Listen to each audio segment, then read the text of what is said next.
मेरा नाम आमना है और मैं 26 साल की हूँ। मेरी शादी लगभग 5 साल पहले हो चुकी है। मेरा बेटा, जिसकी उम्र 1.5 साल है, मेरी कायनात है। मेरे शौहर अच्छी नौकरी कर रहे हैं। वह बहुत खूबसूरत और जवान है और मुझसे उम्र में ज्यादा फर्क नहीं है। सास, ससुर, ननद और देवर, हमारे घर में 5 लोग हैं। किसी का किसी से कोई झगड़ा नहीं है। जिंदगी बड़ी सहल और आसानी से गुजर रही थी। मेरे शौहर हर लिहाज से मेरा पूरा ख्याल रखते थे। मुझे उनसे मेरी तलब के मुताबिक हर चीज मिल रही थी। एक इंसान की जिंदगी गुजारने के लिए जो ख्वाहिशात होती है, मेरी भी वैसी ही ख्वाहिशात थी, जो खुशकिस्मती से पूरी भी हो रही थी। मुझे इससे ज्यादा की न तलब थी और न ही मैंने कभी ज्यादा का सोचा था। यही वजह थी कि मैं खुद को दुनिया की खुशकिस्मत तरीन लड़की तसव्वुर करती थी। लेकिन फिर कुछ ऐसा वाकया हुआ जिसने जिंदगी का धारा ही बदल दिया। उसने न सिर्फ मेरी सोच को बदला, बल्कि मैं आज इस वाकये की वजह से अधूरी जिंदगी जी रही हूँ। बज़ाहिर मेरी जिंदगी में कोई फर्क नहीं आया, लेकिन मुझे पता है कि मेरी इस नॉर्मल जिंदगी के पीछे मेरी एक खुफिया जिंदगी भी है, जो एक राज है, और इस राज से सिर्फ मैं ही वाकिफ हूँ। वाकया कुछ यूँ हुआ कि उस रात हम सब घर वाले अपने अपने कमरों में सोए हुए थे। मेरे शौहर काम के सिलसिले में शहर से बाहर थे, जबकि मेरी ननद भी अपने मामा के घर गई हुई थी। सास, ससुर अपने कमरे में, जबकि मेरा देवर अपने कमरे में सोया हुआ था, और मैं भी अपने बेटे के साथ अपने कमरे में सोई थी। रात लगभग 1:30 बजे का वक्त होगा, जब किसी ने बाजू से पकड़कर मुझे जगा दिया। कौन है? मैं इस अचानक अफरातफरी पर कुछ न समझते हुए चीख कर बोली। खबरदार जो आवाज बुलंद की तो यही ढेर कर दूंगा। एक अनजान आवाज मेरे कानों से टकराई और साथ ही बंदूक की नाल मेरी गर्दन से आ लगी। एकदम से मेरे होश खता हो गए और मैं खौफ से लरज उठी। मेरी आवाज गोया मेरे हल्क में ही अटक गई हो। अगर मैं बोलना भी चाहती तो उस वक्त बोल ना पाती। मैं वाकई कांप रही थी। चलो उठो और दूसरे कमरे में चलकर उठती हो, तो एक गसीली आवाज दोबारा सुनाई दी। मैंने उठने में जरा सुस्ती की तो वही आवाज दोबारा मेरे कानों में गूंजी। उठती हो या ट्रिगर खींचूं? इस बार आवाज में गुस्सा पहले से ज्यादा था। मैं खौफ के मारे बुरी तरह कांप रही थी और वह मुझे उठाकर नीचे ड्राइंग रूम में ले आया। जब मैं वहां पहुंची तो देखा कि मेरी सास, ससुर और देवर को वह पहले ही वहां ला चुके थे और उन सबको बांध दिया था। वह 4 आदमी थे और चारों के पास बंदूकें थी। उनमें से एक ने मुझे भी हाथों से बांध दिया। हम सब घर वालों को उन्होंने यरगमाल बना लिया था। सिर्फ मेरा 1.5 साल का बेटा था, जो बेडरूम में अकेला सोया पड़ा था, जो वैसे भी हमारी कोई मदद न कर सकता था। उन चारों के चेहरों पर नकाब थे, जिससे उन्हें पहचानने का तो सवाल ही पैदा नहीं होता था। वैसे भी हम सब घर वाले इतना सहमे और खौफजदा थे कि हमारे दिमाग ही मफलूज हो चुके थे। मैं जान चुकी थी कि हम लुटने वाले हैं और इसके अलावा कोई चारा नहीं कि हम खुद को लुटता देखते रहें। उन चारों में से एक, जो उनका लीडर लग रहा था, मेरे ससुर से पूछ रहा था कि जेवरात, पैसे और दूसरी कीमती चीजें कहाँ पड़ी हैं। साथ में वह धमका भी रहा था कि अगर हम में से किसी ने भी कोई होशियारी दिखाने की कोशिश की या शोर मचाने की कोशिश की तो वह फायर करने में जरा देर नहीं लगाएंगे और हम सब जान से जाएंगे। अभी वह ये कह ही रहा था कि मेरे बेटे के रोने की आवाज आई, जो शायद नींद से बेदार हो गया था, और फिर उसका रोना आहिस्ता आहिस्ता बढ़ता गया।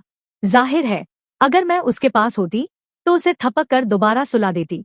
जब उसका रोना तेज हुआ तो वही लीडर मेरी तरफ मुड़ा। तेरा बच्चा है, चल उठ, उसे चुप करा, वरना हम चुप करा देंगे उसे। उसके अल्फाज मुंह से निकले तो मैं बस खौफ से ही झुरझुरी लेकर रह गई। उसने अपने 2 साथियों को जेवरात वगैरह ढूंढने पर लगाया, जबकि तीसरे को मेरी सास, ससुर और देवर की निगरानी पर खड़ा किया और खुद मुझे लेकर मेरे कमरे में आ गया। मैंने अपने बेटे को उठाकर सीने से लगा लिया और फिर बाजुओं में झुलाने लगी, लेकिन उसका रोना बंद न हुआ। इसे चुप करा, वरना। वह एक दफा फिर गुस्से से बोला। इसे भूख लगी है, मैं सहमे हुए बोली। वह मेरी तरफ ही देख रहा था। इसे दूध पिलाओ और जल्दी सुलाओ, वरना मैं सुला दूंगा उसे। वह बार बार मुझे धमका रहा था और मैं सहमी हुई थी। इसका दूध नीचे फ्रिज में पड़ा है। मैं बहुत ज्यादा खौफजदा थी और मेरी आवाज नहीं निकल रही थी। मुझे किचन में जाना पड़ेगा, मैंने उस डाकू से कहा, तो वह गुस्से से बोला, नहीं, तुम किचन में नहीं जा सकती, इसे अपना ही दूध पिलाओ। कुछ समझ नहीं आ रहा था कि क्या करूं। मैं इस अनजान डाकू के सामने यह काम नहीं कर सकती थी, और वह था कि साफ धमकी दे रहा था कि अगर मेरे बेटे ने रोना बंद न किया तो वह उसे मार देगा। ऐसी हालत में मेरे पास इसके अलावा कोई चारा न था कि मैं इस अजनबी के सामने ही उसे दूध पिलाऊं। मैं अपने बेटे को दूध पिलाने लगी और वह वाकई भूखा था। उसने जल्दी से पीना शुरू कर दिया। मैंने चोर निगाहों से डाकू की तरफ देखा तो वह मेरी तरफ ही देख रहा था, लेकिन मेरा बेटा मुझे हर चीज से ज्यादा अजीज था। मैंने निगाहें नीची कर ली और उसे दूध पिलाती रही। अचानक मुझे लगा जैसे वह मेरे करीब खड़ा है। मैंने सर उठाया तो वह वाकई मेरे साथ खड़ा था। अगरचे वह नकाब पहने हुए था, लेकिन उसकी आंखों से मुझे गुस्सा नजर आया। इससे पहले कि मेरी चीख निकलती, उसने कहा, अगर अपने बेटे की जिंदगी चाहती हो तो जैसे मैं कहूँ करती रहो, और जरा भी आवाज निकली तो समझ लो तुम्हारे बेटे की आवाज हमेशा के लिए बंद कर दूंगा। एक लम्हे में हजारों ख्यालात मेरे दिमाग में उभरे, लेकिन हर सोच दम तोड़ गई, क्योंकि मेरे बेटे की जिंदगी मेरे अमल से वाबस्ता थी और उसकी जिंदगी मेरे लिए हर चीज से अहम थी। मैंने खुद को हालात के हवाले कर दिया और उसने मेरे बेटे को मेरे हाथों से लेकर बिस्तर के करीब पड़े झूले में डाल दिया। मेरी आंखों से आंसुओं का सैलाब उमड़ आया। मैं चीखना चाहती थी, अपनी मदद के लिए जोर जोर से पुकारना चाहती थी, लेकिन मेरे बेटे का चेहरा मेरी आंखों के सामने था, जो मुझे कोई भी ऐसा कदम उठाने से बाज रख रहा था। मुझे इस डाकू का यूं मेरे साथ बात करना बिल्कुल अच्छा नहीं लगा था, बल्कि अगर मेरे बस में होता तो मैं उसे इस बात पर इतनी थप्पड़ मारती कि वह दोबारा कभी इस तरह किसी से ऐसी बात की हिम्मत ना करता। लेकिन उसने मेरे बेटे की जिंदगी की धमकी देकर मुझे बेबस कर दिया था। इसके बाद वह मुझे प्यार करने लगा तो मुझे नकाब से उलझन होने लगी। मैंने उससे कह दिया कि मुझे उसके नकाब से उलझन हो रही है। उसे लगा शायद मैं उसका नकाब उतरवा कर सिर्फ उसका चेहरा देखना चाहती हूँ, तो उसने नकाब उतारने से इनकार कर दिया। लेकिन मेरे चेहरे पर उलझन और परेशानी के तासुरात देखकर उसने नकाब उतार फेंका। वह एक मजबूत जिस्म का मालिक था और चेहरे मोहरे से भी एक खूबरो जवान था। मैं उसे देखकर ही उस पर फिदा हो गई और मैं वैसे ही बिस्तर पर बैठी उस डाकू को देखे जा रही थी। मैं उसके चेहरे को जिंदगी भर के लिए अपने दिमाग में महफूज कर लेना चाहती थी, क्योंकि मैं जानती थी कि आज के बाद हमारी मुलाकात नहीं होने वाली। जिस बात से मैं नाआशना थी, उससे मुझे रोशनास कराने वाले का इतना तो हक बनता था कि उसे याद रखा जाए। उसने कहा, काश वक्त कम न होता तो मैं तुझे इतना प्यार करता कि तू खुद मुझे अपनी सारी दौलत थमा देती। वह मुझे तजस्सुस में डाल गया और यह सवाल मेरे दिमाग में डालकर वह जाने वाला था। उसके साथियों ने उसे आवाज दे दी थी कि काम मुकम्मल हो गया है। वह दरवाजे की तरफ लपका। दरवाजे के करीब पहुंचकर उसने नकाब पहना और इससे पहले कि वह दरवाजे से बाहर निकलता, पलटकर फिर मुझे देखा और कहा, जहांगीर नाम है मेरा, याद रखना। वह जा चुका था और मैं यूं ही बुत बनी बैठी थी। अचानक जैसे मैं ख्वाब से बेदार हुई और भाग कर नीचे गई, जहां मेरी सास, ससुर और देवर अभी तक बंधे थे। मैंने उन सबको खोला।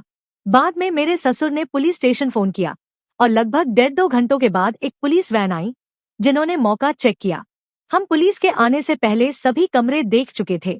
हर चीज बिखरी हुई थी। लगता था उन्होंने घर के हर कोने की तलाशी ली थी। पुलिस ने हम सब के अलग अलग बयानात क्लमबंद किए। मैंने भी अपना बयान दिया, लेकिन मैंने प्यार वाला हिस्सा छुपा लिया। मेरे बेटे के रोने तक जो हुआ वह मैंने वैसा का वैसा ही बताया, और मैंने अपने बयान में कहा कि जब मैं बेटे को दूध पिला चुकी थी तो उस डाकू ने मुझे यही बिस्तर पर मेरे दुपट्टे से बांध दिया था और खुद अपने साथियों से मिल गया था। और मैंने ये भी अपने बयान में लिखवाया कि जब मुझे घर में खामोशी लगी तो तब मैंने बड़ी मुश्किल से खुद को खोला था और बाद में मैंने बाकी घर वालों को खोला था। पुलिस अपनी जरूरी कार्रवाई के बाद हमें तसल्ली दिला कर चली गई और हमें यह यकीन दहानी कराई कि वह जल्द डाकुओं को पकड़ लेंगे। मैंने अपने शौहर को फोन करके वाकये की इत्तिला कर दी थी और अगले दिन बहुत से लोग हमारे साथ हुए इस वाकये का गम बांटने आए। हर कोई तसल्ली दिलासा दे रहा था और मेरी सास इस गम से मरे जा रही थी कि उम्र भर की पूंजी लुट गई, और मुझे ये गम खाए जा रहा था कि मैं उस डाकू से दोबारा कभी नहीं मिल पाऊंगी। पुलिस अपनी तफ्तीश में मुझे भी मुल्जिम की हैसियत से देख रही थी। उन्हें इस बात पर शक था कि मुझे अलग कमरे में क्यों ले जाया गया और मैं आजाद कैसे हुई। उन्हें इस बात पर भी शक था कि मुझे बांधा भी गया था कि नहीं। लेकिन मेरे शौहर, सास और ससुर के बयानात मेरे हक में थे और सच भी यही था। मैं हरगिज इस डकैती की वारदात में घर भेदी का किरदार अदा नहीं कर रही थी। पुलिस अपने तरीके से तफ्तीश कर रही थी और मुझे उनके तरीकाकार पर कोई एतराज नहीं था। रफ्ता रफ्ता हमारे घर में हुई वारदात पर शहर में होने वाली दूसरी 20 वारदातों की धूल ने गर्द डाल दी। सब घर वाले भी इस वाक्य को बुरे ख्वाब की तरह भूलने की कोशिश कर रहे थे और मैं भी इसे भूल जाना चाहती थी। लेकिन वह डाकू हर वक्त मेरी निगाहों के सामने रहता। उसके साथ गुजरे चंद पल मेरे दिमाग से निकल ही नहीं रहे थे। सबका ख्याल था कि इस वाक्य ने मुझ पर बुरा असर डाला है, जिसकी वजह से मैं अक्सर खोई रहती हूँ। लेकिन मैं जानती थी कि मैं उसके न मिलने की वजह से खोई रहती हूँ। एक दिन मेरी सास की तबीयत कुछ ठीक नहीं थी, इसलिए मैं उन्हें डॉक्टर को दिखाने हॉस्पिटल ले गई। डॉक्टर ने चेकअप के बाद कुछ दवाइयाँ लिख कर दी, जिन्हें खरीदने के लिए मैं एक मेडिकल स्टोर में दाखिल हुई तो काउंटर पर जो शख्स खड़ा था उसे देखकर दंग रह गई। ये वही शख्स था जिसने मुझे अपना नाम जहांगीर बताया था और चंद महीने पहले मेरे घर से न सिर्फ माल व असबाब लूट लिया था, बल्कि मेरा सुकून और करार भी लूट लिया था। वह भी एकदम से घबरा गया और उसका रंग जर्द पड़ गया, लेकिन फिर उसने खुद को संभाला और बोला, जी मैम, क्या खिदमत करूं आपकी। मैं एक टक उस पर नजरें जमाए खड़ी थी। उसने फिर पूछा तो मैंने बिना बोले दवाइयों की पर्ची उसकी तरफ बढ़ा दी। वह मेरे लिए दवाइयां निकाल रहा था, जबकि मैं उसी की तरफ नजरें जमाए खड़ी रही। वह भी चोरी चोरी नजरें बचाकर मेरी तरफ देख रहा था। उसने दवाइयां बैग में डाली और हिसाब करके मुझे पैसों का बताया। वह सर झुकाए हुए था और मुझसे नजरें नहीं मिला रहा था। मैंने उसे पैसे अदा किए तो उसने दवाइयों का बैग मुझे थमाते हुए एक कागज पर कुछ लिखकर वह भी मेरे हाथ में पकड़ा दिया। उसका डरासमा और शर्मसार चेहरा मुझे कुछ कहने या करने से रोक रहा था। फिर मेरे अंदर की कुछ थी जो मुझे कोई भी कदम उठाने से रोक रही थी। बहरहाल जो कुछ भी था, मैं खामोश रही और दवाइयों का बैग उठाकर स्टोर से बाहर निकल आई। रास्ते में मैंने उसकी दी हुई पर्ची को खोलकर पढ़ा, जिस पर बस इतना लिखा था, आपका मुजरिम हूँ, जो सजा तजवीज करेंगी।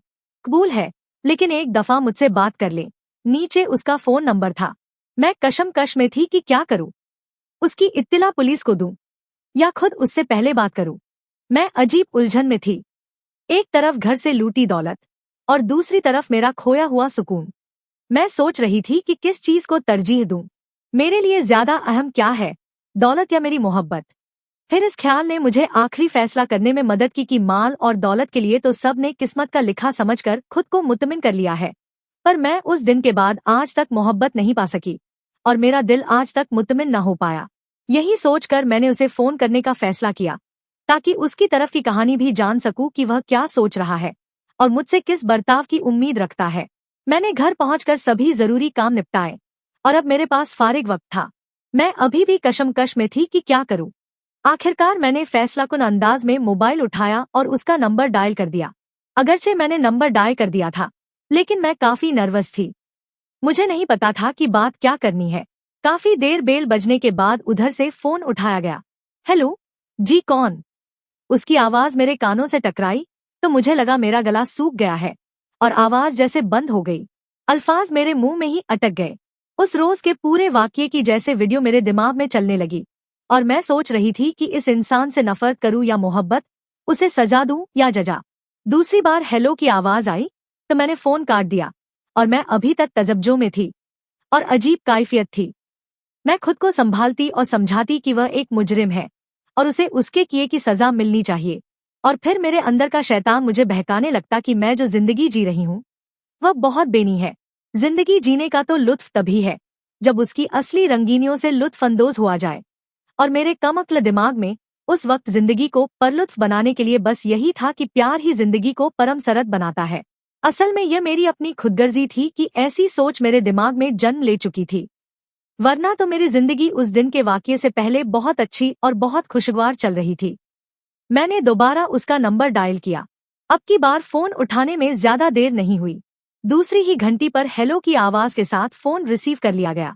कौन बोल रहा है? मैंने हेलो हाय कहने की बजाय सीधा सवाल कर दिया। जी, जहांगीर बात कर रहा हूँ। अब कौन? उसने अपना नाम बताते हुए फिर मेरे मुतल्लिक पूछ लिया। मेरे ख्याल में तो तुम जान चुके हो कि मैं कौन हूँ, और मुझे ये भी यकीन है कि उस दिन का सारा वाकया भी तुम्हें याद होगा। जी, मैं? उसकी आवाज अटक रही थी, या फिर वह बला की एक्टिंग कर रहा था? क्यों किया ऐसा? मेरे सवाल का जवाब वह क्या देता? उसके पास कोई दलील या वजह नहीं थी। शायद इसलिए वह खामोश हो गया, और फिर कुछ देर के बाद उसने खामोशी तोड़ी और उसकी आवाज मेरे कानों से टकराई। मैं आपका मुजरिम हूँ, इसके लिए बहुत शर्मिंदा भी हूँ। आप जो चाहें मुझे सजा दे, आपको इसका पूरा हक है, लेकिन यह जान ले कि जो कुछ भी हुआ इसके लिए मैं बहुत मजबूर था। वह बोलने लगा और फिर बोलता ही चला गया। वह जालिम होने के बावजूद खुद को मजलूम बनाने की तगओदों में था। मैं कोई असली मुजरिम नहीं हूँ और न ही डाकू हूँ। मेरा भाई एक्सीडेंट की वजह से हॉस्पिटल पड़ा था। उसके इलाज के लिए पैसों की जरूरत थी जो मेरे पास नहीं थे। मैंने पैसों के हुसूल के लिए हर दरवाजा खटखटाया था, हर जगह माथा रगड़ चुका था, लेकिन मैं पैसों का कहीं से भी बंदोबस्त ना कर पाया। हम 2 ही भाई हैं, बाप दुनिया में नहीं है। एक माँ है जो बेटे के गम में तड़प रही थी और उसका तड़पना मुझसे देखा नहीं गया। मैंने दोस्तों से बात की तो उन्होंने इस काम का मशवरा दिया। मैं पहले नहीं माना, लेकिन माँ का सवाली चेहरा मुझसे देखा नहीं जाता था। माँ की हालत देखकर मैंने भाई की जिंदगी बचाने के लिए इस जुर्म का फैसला किया और दोस्तों से मिलकर आपके घर डाका डाला। ये पहले से तय नहीं था कि आपको ही के घर डाका डालना है। इसे आप इत्तिफाक कह लें कि हम जिस घर डाका डालने के लिए दाखिल हुए वह घर आपका था और यह मेरी जिंदगी का पहला और आखिरी डाका था। मैं आपको यह भी बता दूं कि हमारे पास जो बंदूकें थी वह भी असली नहीं थी, बल्कि आम सी बच्चों के खेलने वाली खिलौना बंदूकें थी। क्योंकि हमारा मकसद किसी की जान लेना नहीं था। वह बोले जा रहा था तो मैं उसकी बात काटकर बोल पड़ी, तो क्या तुमने मेरे साथ जो किया वह जुर्म नहीं था? तुम सिर्फ डाका डालने को ही जुर्म तसव्वुर कर रहे हो। मैं उस पर बरस पड़ी तो उसने फौरन मेरी बात काट दी। मैं इस जुर्म से भी इनकारी नहीं हूँ।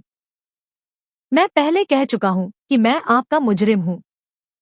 हम डाका डालने आपके घर दाखिल हुए तो इस तरह का किसी का कोई इरादा नहीं था, बल्कि मंसूबा यह था कि जितनी जल्दी मुमकिन हो सामान समेटना है और वहां से निकलना है। वह शायद और बात करता, लेकिन मैंने ये कहकर कि मेरे शौहर घर आ गए हैं इसलिए बाद में बात करते हैं, और फोन काट दिया। मेरे शौहर वाकई काम से वापस आ गए थे। मैंने उस डाकू के मुतल्लिक सास को नहीं बताया था और अब अपने शौहर से भी छुपाना चाहती थी। इसलिए जैसे ही मुझे बाहर उनकी गाड़ी की आवाज आई, मैंने उसे बाद में बात करने का कहकर फोन काट दिया। उस डाकू से बात करने के बाद से लेकर सोने तक उसे ही सोचती रही। सुबह नाश्ता वगैरह करने के बाद सब अपने अपने काम पर चले गए तो मैं अभी काम से फारिग होकर बैठी ही थी कि मोबाइल की बेल पर मैं चौंक गई। देखा तो उसी की कॉल थी। मैं अपने कमरे में चली आई और फोन रिसीव किया तो मेरे बोलने से पहले ही वह बोल पड़ा, मैं हूँ जी, आपका मुजरिम। कल बात मुकम्मल नहीं हो सकी थी, इसलिए आज फिर आपको जहमत दे रहा हूँ। मैं जानना चाहता हूँ कि आपने मेरे लिए क्या सजा तजवीज की है। मैं खामोश थी और अभी फैसला कर रही थी कि क्या कहूँ कि अचानक मुझे लगा कि वह रोने लगा है। वह इल्तिजाएं करने लगा कि वह मजबूर था, इसलिए उससे जुर्म सरजद हुआ, और साथ ही वह मेरी खूबसूरती और हुस्न की तारीफें करते हुए कह रहा था कि मुझे जैसी लड़की को देखकर जन्नात भी बहक जाए। वह तो फिर भी इंसान है, इसलिए वह चाह रहा था कि मैं उसके गुनाह को माफ कर दूं। उसे सजा देनी होती तो मैं उसी वक्त पुलिस को बताकर पकड़वा न देती। मेरे दिल में तो खुद उसके लिए चोर पड़ा था। मेरा दिल उसके लिए बेकाबू हो रहा था, इसलिए तो दिल मुख्तलिफ बहानों से मुझे मुतमिन कर रहा था कि वह मजबूर था, इसलिए उसने ऐसा किया। जाओ, मैंने तुम्हें माफ किया। मेरा इतना कहना था कि वह गोया उछल पड़ा। मैं उसे देख तो नहीं सकती थी, लेकिन उसकी आवाज से अंदाजा कर सकती थी कि वह जैसे कोई जंग जीत गया हो। मुझे यकीन था कि आप मेरे हालात को समझते हुए मुझे जरूर माफ करेंगी। उसकी चहकती आवाज आई तो मैंने उससे पूछ लिया कि वह इतनी यकीन से कैसे कह सकता है, तो उसका जवाब मुझे खुदपसंदी की इंतहा तक ले गया। तारीफ वैसे तो हर इंसान की कमजोरी होती है, लेकिन इस मामले में औरतें कुछ ज्यादा ही कमजोर होती है। किसी भी सख्त से सख्त औरत के लिए तारीफ में कहे गए चंद अल्फाज उसे रेत की दीवार की तरह ढेर करने के लिए काफी होते हैं। मैं तो वैसे भी उस डाकू के लिए दिमाग से सोच ही नहीं रही थी, बल्कि उससे दिल और प्यार का रिश्ता इस्तवार करने में लगी थी। उसने कहा कि उसे इसलिए यकीन था कि मैं इतनी खूबसूरत हूँ कि उसके अंदर बसने वाला दिल सख्त हो ही नहीं सकता, इसलिए उसे यकीन था कि मैं उसकी मजबूरी को समझते हुए उसे जरूर माफ कर दूंगी। वह मेरी तारीफें कर रहा था और मैं दिल से चाह रही थी कि वह इन तारीफों का सिलसिला तवील से तवील तर कर दे, और वह ऐसा ही कर रहा था। मैं उसके कहे लफ्जों के शहर में डूबते चली गई और वह बार बार मेरी रहमदिली के तराने गा रहा था। साथ ही वह मेरी खूबसूरती का जिक्र भी कर रहा था। मेरी तरफ से कोई खास रद्दअमल नहीं था। मैं खुद से उसे कोई ऐसा इशारा नहीं देना चाहती थी जिससे वह समझे कि मैं भी उसके साथ प्यार कर रही हूँ। लेकिन मुझे पता ही नहीं चला कि उसने कब मेरी खूबसूरती की तारीफें करते हुए मुझसे पूछ लिया कि उसके साथ मिलकर मुझे अच्छा लगा था। तो मैंने भी जवाब में गैरादी तौर पर कह दिया कि बहुत अच्छा लगा था। उसने हिम्मत करके मुझसे पूछ लिया कि मैं दोबारा उससे मिलना चाहूंगी कि नहीं। यह मेरे लिए खिलाफे तवक्को नहीं था। मुझे अंदाजा था कि वह ऐसा सवाल करने ही वाला है। मैंने उसका कोई जवाब नहीं दिया, तो उसने दोबारा उसे दोहराया और पूछा कि मैं कब उससे मिल सकती हूँ। मैं उसे कहना चाहती थी कि यह मुनासिब नहीं, पर अल्फाज ने मेरा साथ नहीं दिया और मेरे मुंह से निकल गया, देखते हैं कब मौका मिलता है। मैं खुद हैरान थी कि उसके लिए, जिसने मेरे घर की दौलत और इश्क को लूटा, मेरा रवैया इंतहाई मोहब्बत भरा और रहम दिलाना क्यों था। हालांकि उसने मुझ पर कोई रहम नहीं किया था जब मैं उससे रहम की इल्तिजाएं कर रही थी। मुझे जो कहना था, मैं उसके बिल्कुल बरक्स कह रही थी। मेरे ख्यालात और सोच का सिलसिला उस वक्त टूटा जब उसे कहते सुना कि कब तक हम मिल सकते हैं। वह बार बार पूछ रहा था और मैं कुछ कह नहीं पा रही थी। उसका बढ़ता इसरार देखकर मैंने कहा कि मैं एक शादीशुदा औरत हूँ और मेरा एक बच्चा भी है। मेरे लिए आसान नहीं कि मैं अभी आपसे मुलाकात करूं। मैं कह चुकी हूं कि जब भी मौका मिलेगा मुलाकात करेंगे। वह मुझसे ज्यादा बेकरार था, लेकिन बात उसकी समझ में आ गई तो उसने इधर उधर की बातें करनी चाहिए। तो मैंने माजरत कर ली कि हमारी बात पहले ही काफी लंबी हो गई है, इसलिए बाद में बात करने का कहकर फोन काट दिया। वह समझा शायद मैंने नाराज होकर फोन काटा है, इसलिए उसने फौरन दोबारा कॉल मिलाई। मैंने उसे बताया कि नाराज नहीं हूं, पर मुझे घर के काम भी करने हैं, इसलिए बात खत्म की है। उसने कल दोबारा बात करने का वादा लिया और फोन काट दिया। किचन में काम करते हुए भी मेरा ध्यान उसकी बातों में अटका रहा। मैं यही सोचती रही कि कैसे मौका मिले कि मैं उसके साथ कुछ पल गुजार सकूं। मेरे शौहर दफ्तर चले जाते थे, देवर और ननद भी स्कूल और कॉलेज चले जाते थे, जबकि ससुर भी घर में कम टिकते थे। एक सास थी जो मेरे साथ घर में ही रहती थी, लेकिन उनका भी पड़ोस जाकर दूसरी औरतों के साथ अक्सर बैठना होता था। मैं काम के दौरान मंसूबे बनाती रही कि वक्त कैसे निकाल सकती हूँ। रात बिस्तर पर सोई, तब भी यही सोच रही थी कि मेरे शौहर ने शायद महसूस कर लिया था, इसलिए बोले, तुम किस सोचों में गुम हो। तो मैंने भी बहाना बनाया और कहा कि हमारे घर डकैती हुए कितना वक्त हो गया है, पर अभी तक कोई नहीं मिला। पता नहीं डाकू कभी पकड़े भी जाएंगे कि नहीं। मेरे शौहर मुझे समझाने लगे कि सब कुछ किसी न किसी बेहतरी की वजह से होता है। शुक्र है कि सबकी जिंदगियां महफूज रहीं। दौलत का क्या है, वह और आ जाएगी, लेकिन अगर किसी की जिंदगी चली जाती तो वह नुकसान यकीनन बड़ा होता। जो हुआ उसके बारे में ज्यादा ना सोचो, जो होने वाला है उस पर ध्यान रखो। अगले दिन भी मैं अभी कामकाज से फारिग हुई ही थी कि उसकी कॉल आ गई। मैं अपने कमरे में ही थी, इसलिए पहली ही बेल पर फोन रिसीव कर लिया। मेरे बोलने से पहले ही वह बोल पड़ा, बड़ी बेचैनी है, क्या मतलब। मैंने भी कुछ ना समझते हुए जवाब दिया, कुछ नहीं जी, मेरा मतलब है आपको मेरी कॉल का इंतजार था। शायद वह हंसते हुए बोला, ऐसी बात नहीं। फोन मेरे हाथ में था, इसलिए मैंने जल्दी रिसीव कर लिया। मैंने भी जज्बात से खाली लहजे में जवाब देते हुए कहा। मेरे रखे रवैये को उसने भी शायद भांप लिया था, इसलिए वह इधर उधर की बातें करने लगा। वह बातों के दौरान चुटकुलों का सहारा भी ले रहा था, जिन पर पहले तो मैं सिर्फ मुस्करा रही थी, लेकिन फिर आहिस्ता आहिस्ता मेरी हंसी बुलंद होने लगी। और कुछ देर बाद जब उसने मेरे बदले हुए अंदाज को महसूस किया तो वह एकदम से सीधी बात पर आ गया और कहने लगा, कब तक मुलाकात होगी। इस अचानक सवाल की तवक्को नहीं थी, इसलिए मैंने उल्टा सवाल कर दिया, मतलब यह कि हम कब मिल रहे हैं। उसने भी बिलातवक्कुफ अपने सवाल का अंदाज बदला, कल बताऊंगी। मैं शायद किसी सहर के ज़ेर असर थी, बिना सोचे उसे कह दिया था, अच्छा है तो फोन तुम करोगी हमें। वह किसी आका की मानिंद बात कर रहा था और मैं जरखरीद गुलाम। तुम फोन नहीं करना, मैं खुद मुनासिब वक्त देखकर राब्ता कर लूंगी। कहने को तो मैंने कह दिया था, लेकिन आने वाले वक्त के लिए मेरी कोई मंसूबाबंदी नहीं थी। फोन बंद करके मैं सोचने लगी कि क्या करूं। मुलाकात की तो मैं भी उसकी ख्वाहिश कर रही थी, लेकिन मजबूरी ये थी कि वक्त कैसे निकले। रात खाने की मेज पर बैठे तो मेरी सास ने बताया कि वह 2 दिन बाद लाहौर अपनी बहन से मिलने जा रही है और मेरी ननद और ससुर भी साथ जाएंगे और हफ्ता भर वही रहेंगे। मेरे दिमाग में घंटियां बजने लगी। असल में यह मेरी अपनी सोच थी, जो मैं उसके मुतल्लिक यूं सोच रही थी, और मुझे अपनी इन सोचों पर कोई पशेमानी नहीं हो रही थी, बल्कि मैं दिल ही दिल में खुश हो रही थी। अगली सुबह सभी काम से फारिग होकर मैंने उसे फोन करके बताया कि जल्द उससे मिलने के लिए राब्ता करूंगी और वह बात करना चाहता था, लेकिन मैंने मसरूफियात का बहाना करके जल्दी फोन काट दिया। मैं नहीं चाहती थी कि उसे अभी सब कुछ बता दूं।